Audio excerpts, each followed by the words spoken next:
Assalamualaikum warahmatullahi wabarakatuh.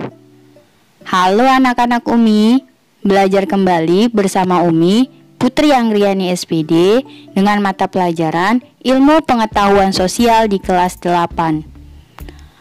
Apa kabar anak-anak Umi hari ini? Semoga semakin semangat ya, meskipun pembelajaran kita hanya dalam jaringan atau daring.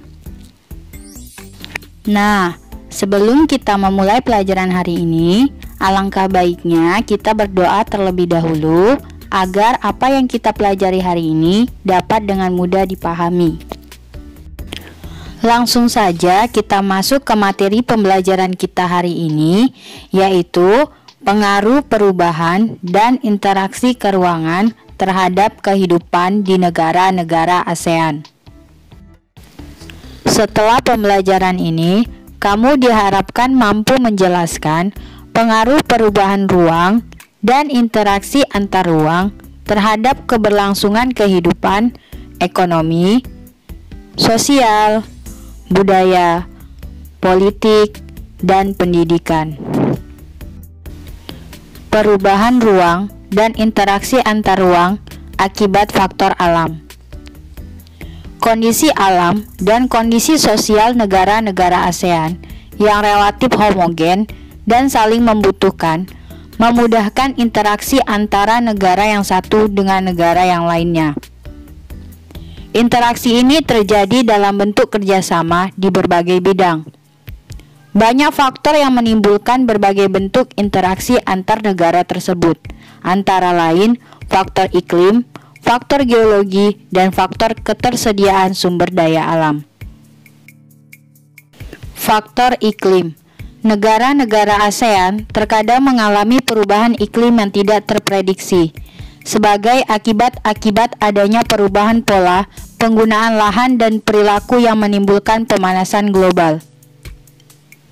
Perubahan iklim ini memicu terjadinya bencana alam klimatik atau bencana alam yang disebabkan kerusakan faktor-faktor iklim. Contoh bencana klimatik yang sering melanda negara-negara ASEAN antara lain angin puting beliung, banjir, dan kekeringan.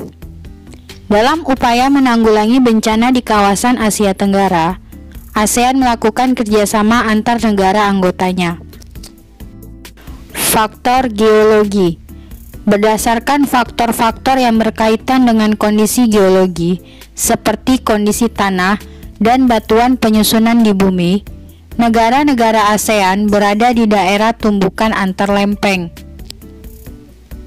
Pergerakan lempeng yang bertumbukan mengakibatkan terjadinya bencana geologis seperti gempa bumi.